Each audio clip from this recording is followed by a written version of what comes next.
Tom Sneva, going after his first victory since 1977. And then a lane change for Sports World's Legends of Bowling, our unique 7-frame format elimination competition.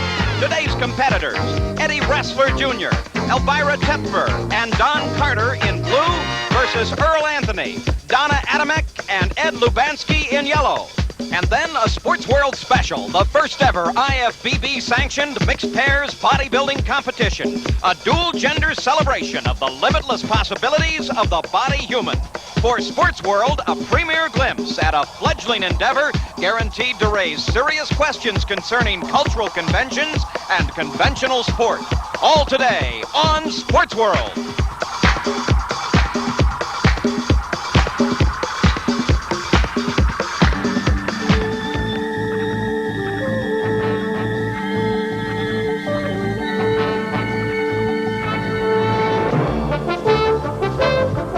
Is NBC Sports World, and today it's brought to you by Mercedes-Benz, engineered like no other car in the world, and by Schlitz, the master brewer's brew. It's today's Schlitz. Go for it.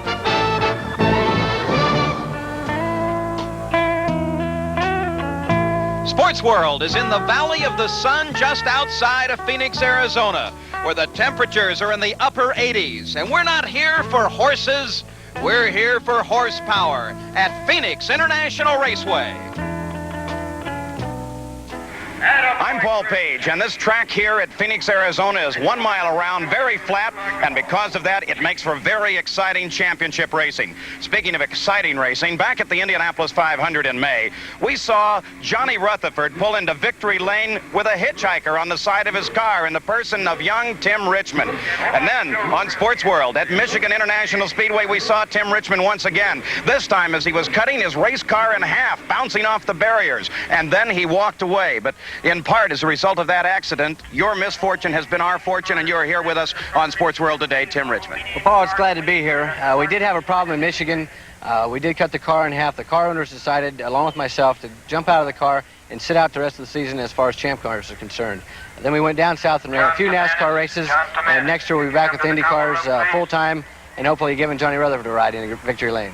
Speaking of Johnny Rutherford, we are here at Johnny Rutherford's pits. And Tim, this has proven to be one of the most regulated, well-running teams that we've seen in racing in a long time.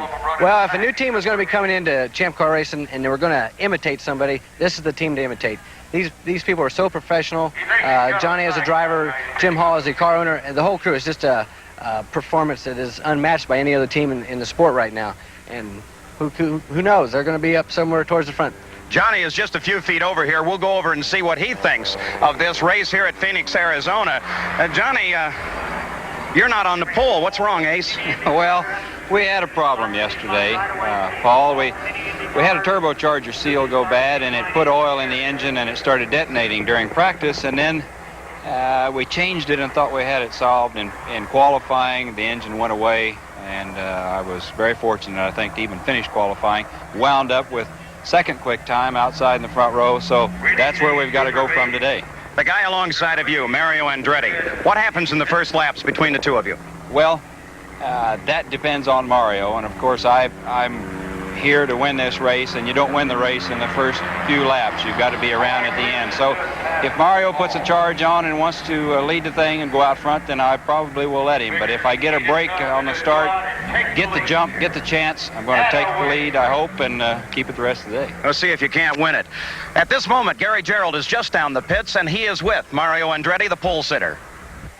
Indeed we do, Paul. One of the most successful, one of the most familiar names in all auto racing, Mario Andretti at the pole today here at Phoenix. And Mario, in view of the frustration that you have experienced the past couple of years after the World Championship in Formula One, I would have to assume that winning a pole position starting in the top here at Phoenix has to be rather gratifying to you. Well, it's always gratifying to be up front, to know that you have a very competitive car for this particular event. So this is what we're racing for, actually. You know, this is what makes it worthwhile, and I just hope that we can give it a good go during the race. Well, Mario, great to see you back in the Indy cars. We're anticipating a great battle from the front row. Let's go back up now to Paul Page and Tim Richmond for a look at the starting lineup. So Tim Richmond on the pole is Mario Andretti. He should go like a bandit from the green flag. It'll be interesting to see what he does with the guy alongside of him. Alongside Johnny Rutherford in number 4.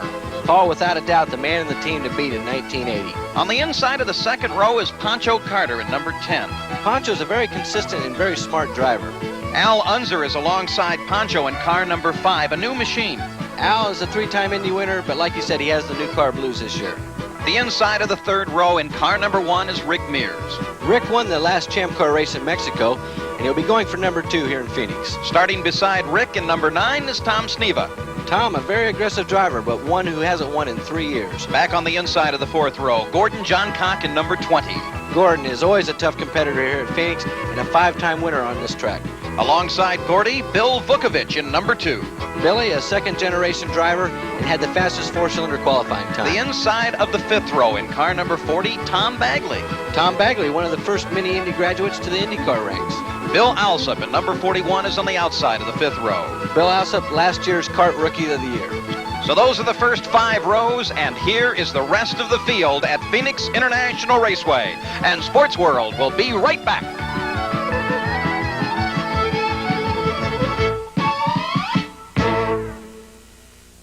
To the pits. Well, Paul, it looks like they're working on the back of the car, and what this will mean, Tom will have to start at the rear of the field.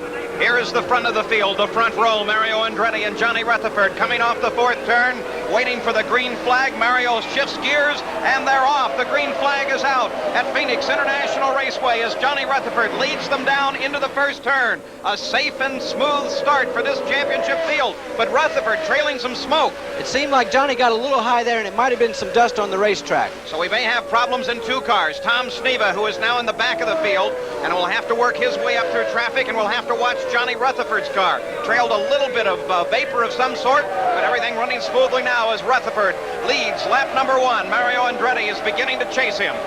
I'll tell you what, Paul, whatever the crew has done on Johnny Rutherford's car, they must have done it right. He is almost a straightaway ahead of Mario at this time. Look at that bright yellow number 4 sail through the dogleg and down the backstretch at Phoenix International. Johnny Rutherford out in front of this field. Looks like Rutherford's car jumped a little bit. Well, Paul, there's a small bump coming off of 4 there that does have a tendency to upset the chassis on the race car.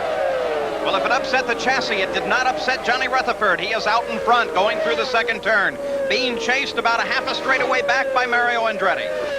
This is not unusual for Johnny Rutherford. We've chased him all year long.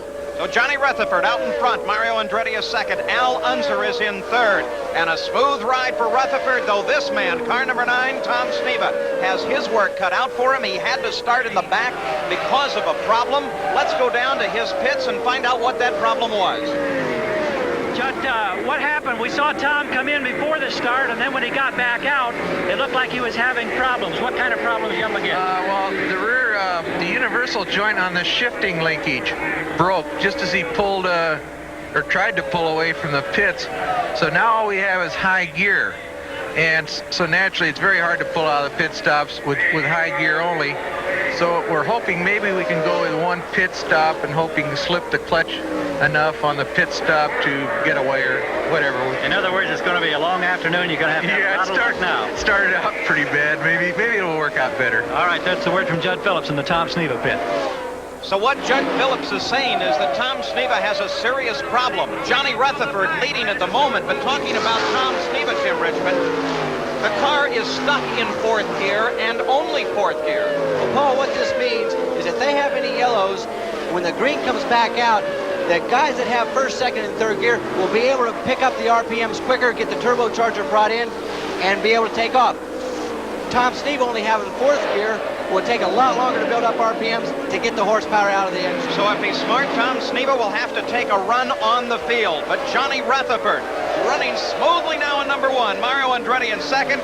Look how fast he goes past the slower cars. There he got past Pete Halsmer. Now he drives anywhere he wants on the racetrack. Johnny seems to be taking a high line around the Phoenix track here, which is actually the fast way around with the slower cars working on the bottom of the track. Dick Simons showing some vapor at the back of the car. Maybe some oil on the racetrack, Tim. Paul, this could mean a little oil on the track. He looked a little low, so maybe it won't affect some of the other competitors running high. Johnny Rutherford gets through smoothly and is now coming through the dog leg. A little jog over to the right. And this dog leg is very interesting. If you have the car set up right, you can go through there without getting off the throttle, without getting off the gas. Tim, trouble in the first turn, a car up against the fence. It's Gordon Johncock, he tagged the fence. And you can see all in the first turn as you see Tom Sneva slowing down. So Johncock now begins to climb out of the car. He's apparently all right, but heavy damage to the race car. And Johnny Rutherford waves to his fans as we slow under the yellow at Phoenix International. So let's go to Atlantic City, New Jersey, where Mike Adamley is hosting the Mixed Pairs Bodybuilding Competition. Next time you're traveling, Sneva in car number 9, who started in last place because of a problem with his shift lever, has now worked his way up to second position on the racetrack in his red and yellow number 9. And he is cruising smoothly.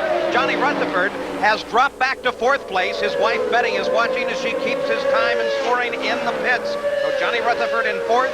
Al Unser out in front, and Tom Sneva chasing Al Unser and very close to having moved from last into 1st place. Now Sneva begins to make his move, closes right up on the back end of Al Unser's car.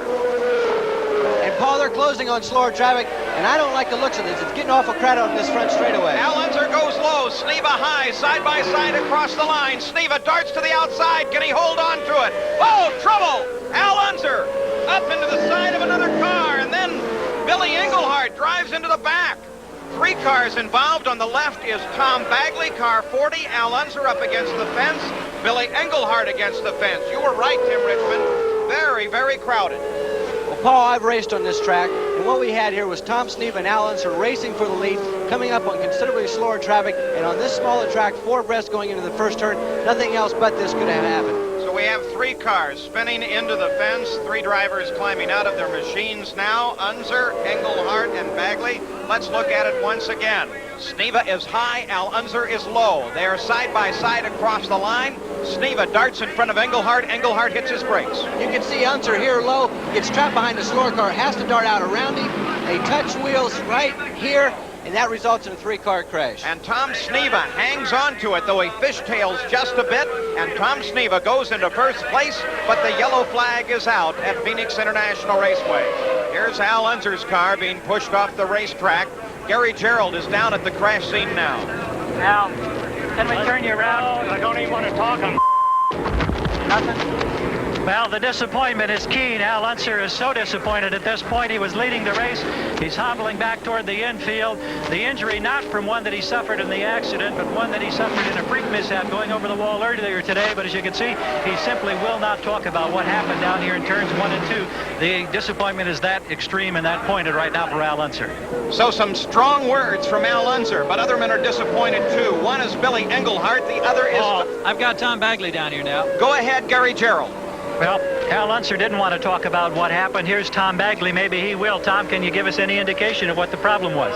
Well, I was stuck behind 2 slower cars, and I almost got put over a fence a couple times, and I was having difficulty because I couldn't pull them on the straightaway, but I couldn't get around. And Al, well, I'm not even sure who was behind me. I think it was Al and Rutherford. I just saw the colors of the cars, and they were going by me.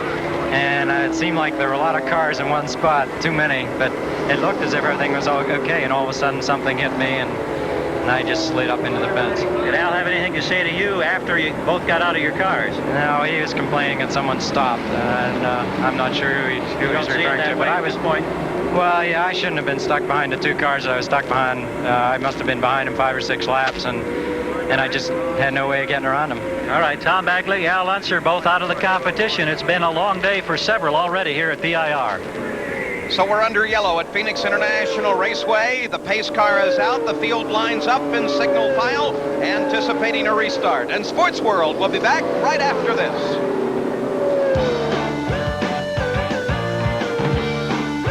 Mario Andretti down the main straightaway, side by side, and Rutherford puts a slide on Andretti and moves into 2nd place. Let's go down to Johnny Rutherford's pit. Gary Gerald is there. Well, Paul, here in the Johnny Rutherford pit, we've got Jim Hall. Jim, everything at this point all right, even though you're not in the lead. Yes, Tom Sneeve is leading, but he has not made a pit stop. We fueled so that we can run longer than he can. Even if he only stops once, we both got 2 stops to make, and everything looks fine. All right, Jim Hall, that's the word up to date with the Johnny Rutherford crew as they try to win another one here at Phoenix. So Johnny Rutherford and his crew have their work cut out for them, chasing this man, Tom Sneeve, who just goes around Gary Bettenhausen, leading here at Phoenix. But there is Rutherford as he closes on the back of Sneeve's car. Now remember, Sneeve started in the back of the field and has moved his way up to number 1. Now Rutherford, who started on the outside of the front row, is beginning to close on the back of Sneeve's car. And Tim Richmond, Rutherford can drive anywhere he wants. Well, Paul, as you've seen coming off of 4 for Johnny Rutherford, the car was down low right on the line where most cars like to run up a little bit higher. You don't like to pinch the car off. So the car is still working as well or better as at the beginning of the race. So I think we should be able to see Johnny Rutherford try to attempt to overtake Tom Sneeve here in just a lap or 2. They have slower traffic in front of them. Tom Sneeve heading through the first turn. Rutherford closing. He's going to try him low. They're in the dogleg now. And Rutherford forces his way past Sneeve. Sneeve is slowed by Peter Halsmer. Now Sneeve begins the chase again. Rutherford is out in front and leading this race once again. Rutherford begins to move around Dennis Firestone. Rutherford is in trouble. He's sliding. He's against the fence. The car flips upside down. This could be serious. The car has come to a rest on the track.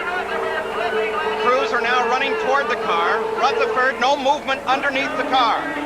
The car flipped completely over. The rest of the field now stringing their way past.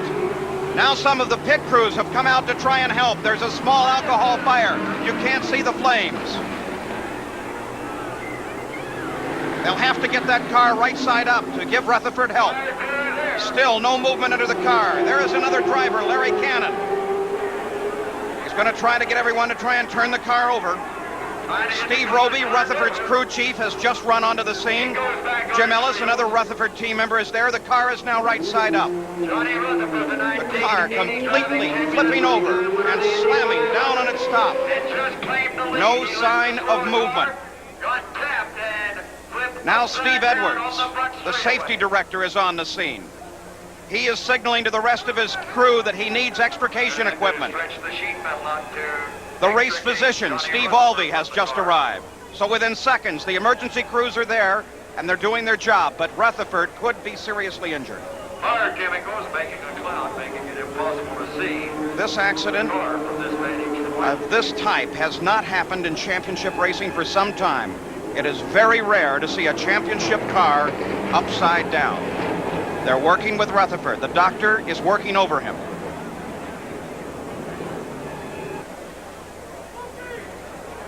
And Rutherford is moving in the cockpit. He's talking now. So Rutherford is now able to talk with his rescuers. He is still trapped in that race car, but he's talking. There's Betty Rutherford, his wife. She is a nurse. She's obviously relieved. Gordon Johncock is there. This is a moment when the racing fraternity binds very closely together. And now their job will be to get Rutherford out of that battered and broken car, but he is conscious and he is talking with his rescuers at this moment. I'm amazed and relieved that this is not more serious. Tim, let's look at it again in slow motion. So here Johnny Rutherford's coming around Dennis Firestone, and he just touches Dennis's left front wheel, and Johnny backs into the wall with his left rear. The left rear comes off the car, rolls under the car, flips the car upside down. And it slams down on the racetrack. An incredible impact. Look at the driving here of Peter Halsmer, who drives his way around the accident. The cars are now stopped. The drivers are out. Let's go to Gary Gerald. Well, here's Dennis Firestone, Paul, and perhaps he can tell us a little bit about what happened down there in turn number 4. Dennis, I know you were close to the action.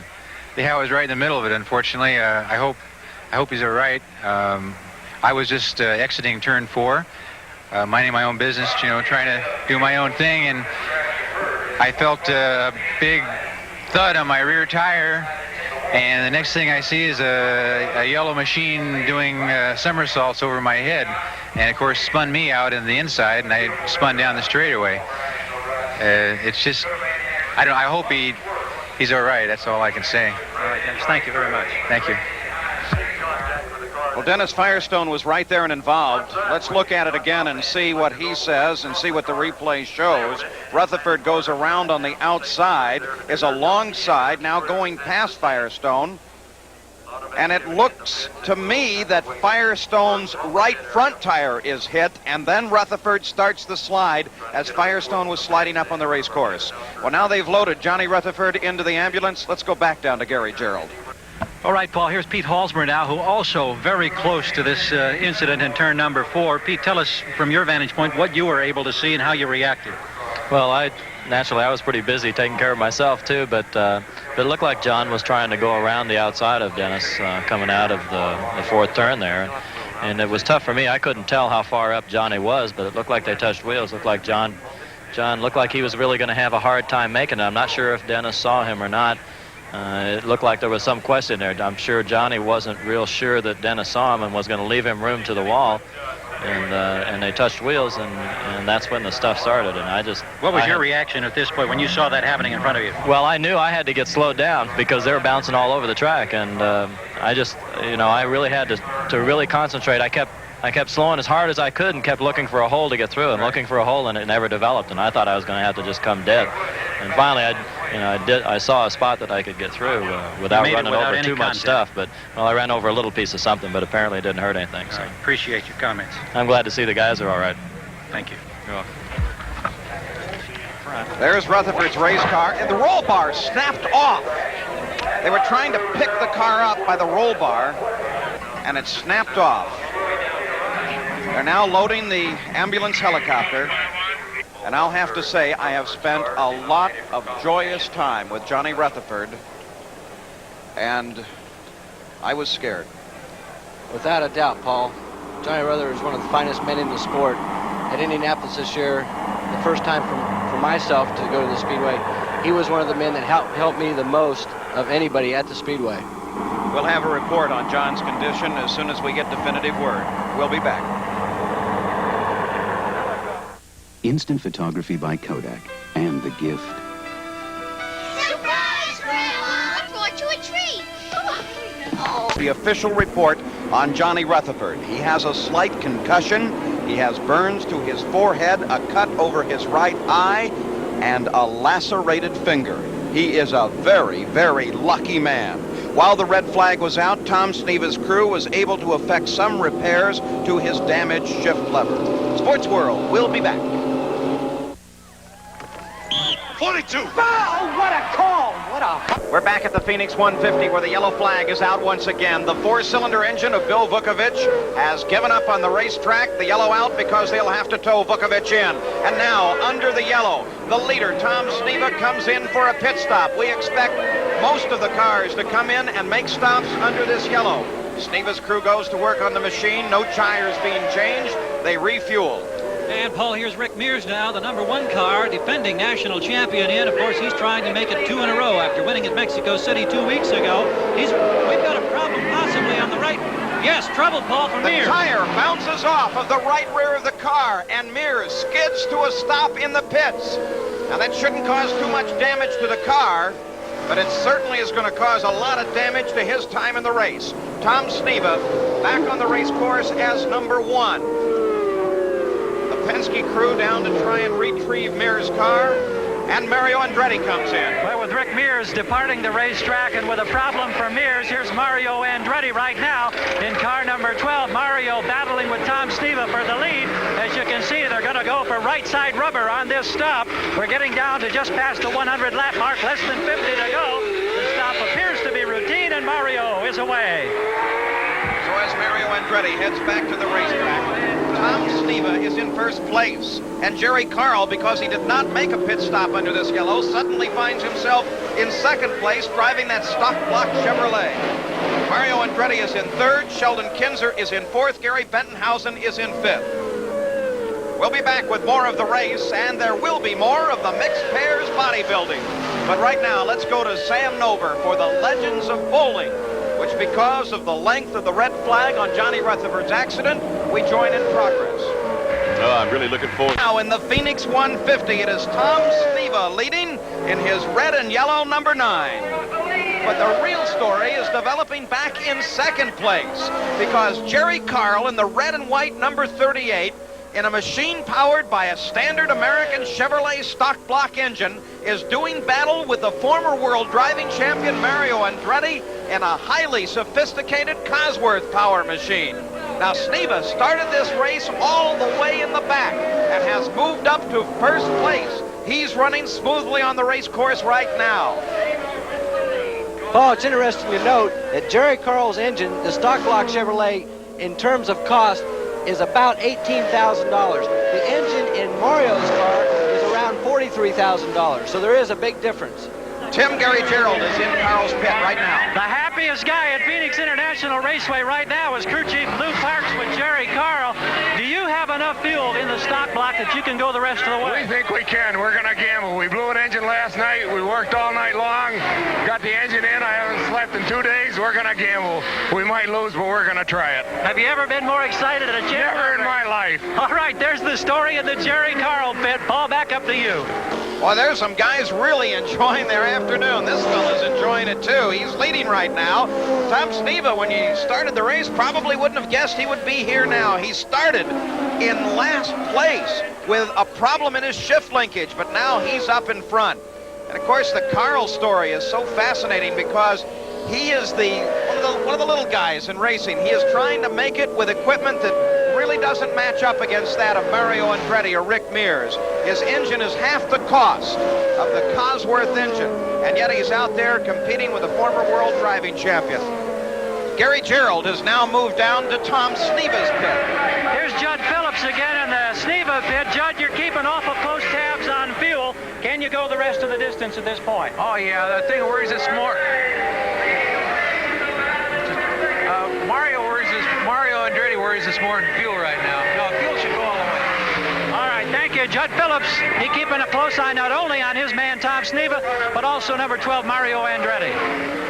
Well, Mario Andretti is worried about number 38, Jerry Carl, because Carl is in second place, and he has been able to keep Andretti back. Here they are, side by side on the main straightaway once again. The torque of Carl's engine working, and Carl slams the door on Andretti. Paul, it'd be interesting to note, with Mario pushing Jerry Carl as hard as he is, if that stock block Chevrolet can hold up under this pressure. So Jerry Carl in second place, Mario Andretti in third. Gary Gerald is now in Andretti's pits with Roger Penske. Here's Roger Penske, who's been watching that battle so closely. Roger, are you surprised at the fact that the stock block and Jerry Carl is running this well? Well, on this racetrack, George Fulmer won a race with a stock block, and they've got good torque coming off, and he must be handling pretty well. He's doing a good job. How about, are you confident that everything is all right with your car and with Mario? Well, we're doing the best we can. We were understeering a little bit, but Mario seems to be able to go underneath him, but Jerry's sticking a little better coming off it too, but it's still a long way to go. Okay, thanks, Roger. Back upstairs now to Paul and Tim. Well, Gary, we're loving it up here. This tremendous battle for second place, and the fans are enjoying it too. They're cheering Jerry Carl lap after lap after lap. Tom Sneva still solidly in first place in the Phoenix 150. But let's take time out from the action here to go to Atlantic City, New Jersey for the mixed pairs bodybuilding and Mike Adamley. Mike Adamley and Lisa Lyon back in Atlantic City, New Jersey. 150. That tremendous battle for second place has just ended in an oily cloud of disappointment for Jerry Carl as his engine has let go. Now Tom Sneva is still in first place, Mario Andretti is in second, and Gary Gerald is working his way over to Carl's pit. Well, a black flag now followed by a yellow flag on the front straightaway, and all of that joy and jubilation has turned suddenly sour. I'm still happy. I'm still happy. We burned a piston, but we can run with them. Well, you're getting a standing ovation from this crowd as he comes smoking into the pits. And I'll tell you, Jerry Carl has done a job as we're enveloped in smoke here in the pit area. A richly deserved standing ovation from the fans here in Phoenix for Jerry Carl. A tremendous fight. He kept that stock block engine running. Gotta be a happy guy.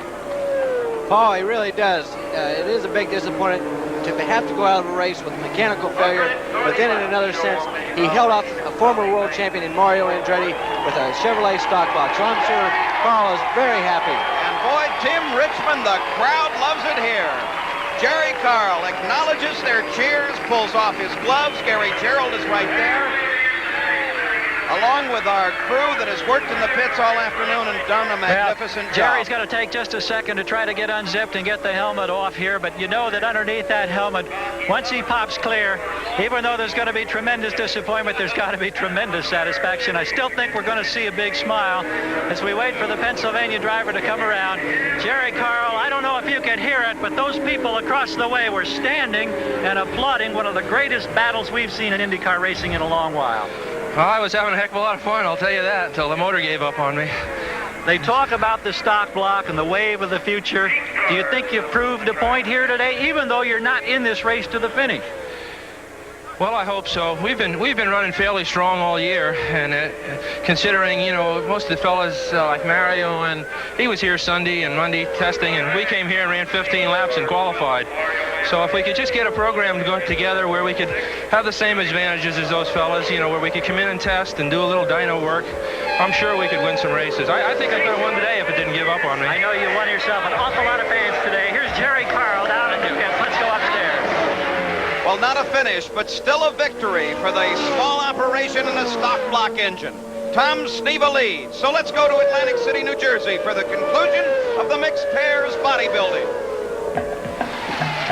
Mike Adderley and Lisa Lyon. Of the Phoenix 150, and Tom Sneva is out in front.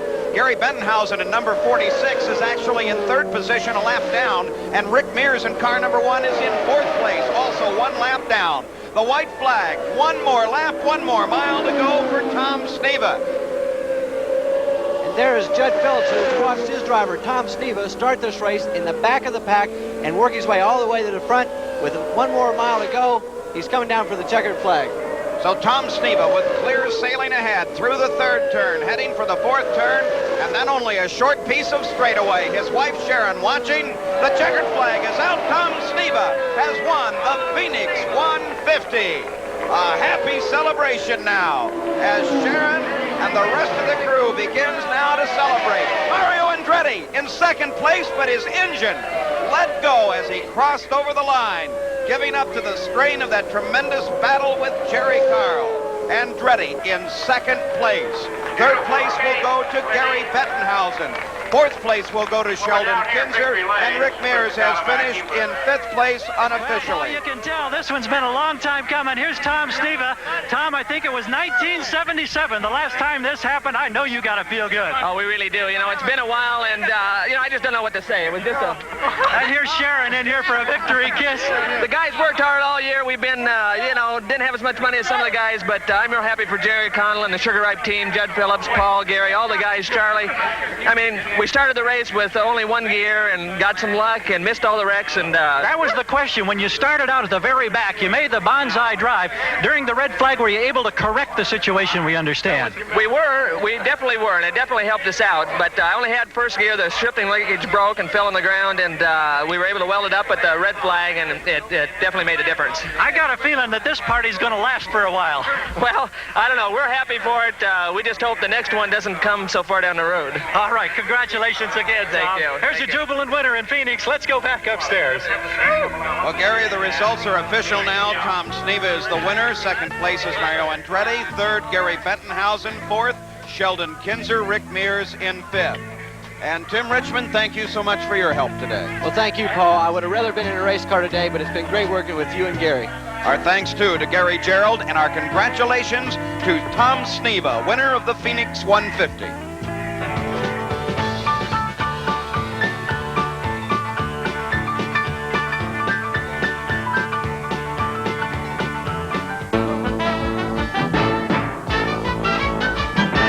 Fort Worth, Texas, and John, that was an unbelievable accident, and I'm surprised at really how good you look. Are you okay? Well, yes. I still have some numbness on the left side of my head and shoulder that is really weird because I've had trouble getting used to the fact that it feels like my shirt is unbuttoned and my collar's hanging off my shoulder.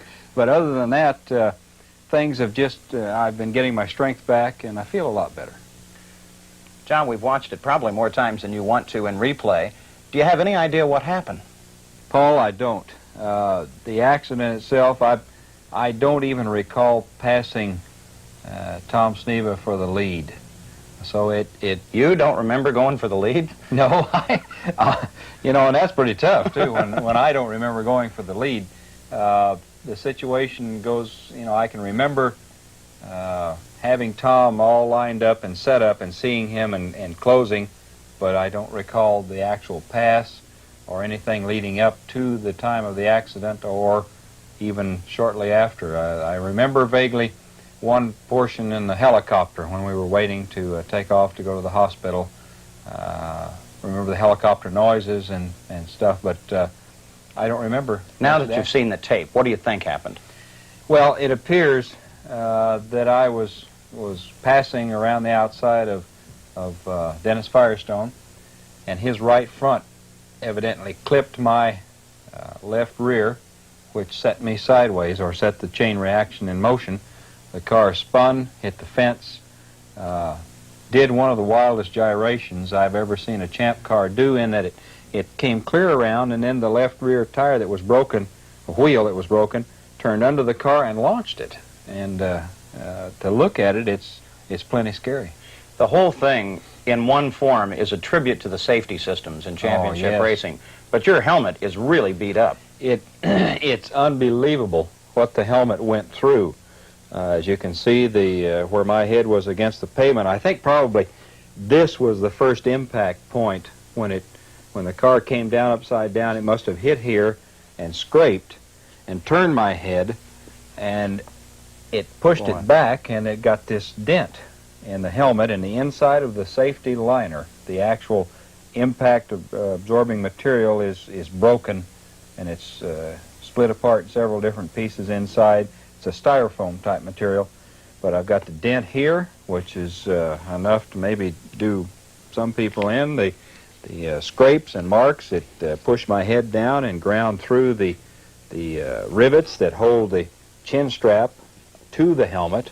This is actually inside and riveted to. The chin strap came loose and it fell off. It ground around, it ground through the pivot that holds the visor, and it probably popped open just like that. And that's where I got the burns on my forehead. Was a flash fire came through the open window in the front of the helmet and actually burned my forehead. I've got a crack through the face piece that goes through here. There's a crack that starts in the corner and goes up through here. That's cracked completely through right here. And of course this one back here is quite obvious. There's a crack, so it must have taken some crushing moment. And but all of these cracks and everything, the helmet's not defective. It did what it's supposed to do. It did exactly what it's supposed to do, and then some, I think. And of course, Bill Simpson, that built the helmet in California, Simpson Safety Equipment, this is the sort of thing that they find out their information from. So it's going to go to California and be evaluated. And so the next time you do it, it'll be a better helmet. Well, I'm going to get another test pilot, I think, for the next time. Well, John, we're very happy that you're okay. At least a few cuts and bruises, but you're still going to make it just fine. One final question. The race car itself looked like it was an absolute disaster. Is there anything left at all? Funny you should ask. We took what was left, and that's all there is. Think you can drive that next year? I've got to go on a diet. So that's it from here in the Rutherford home in Fort Worth, Texas, and that's it for Sports World. So long. We're number one.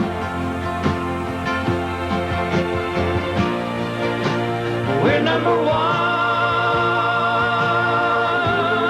We fought every battle together.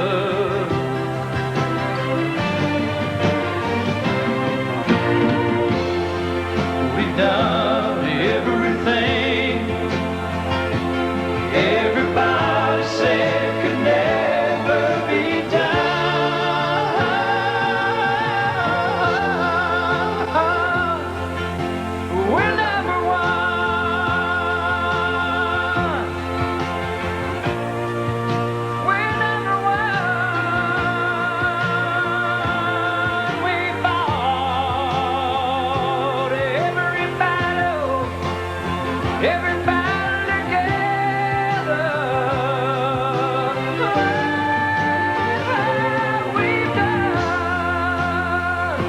Every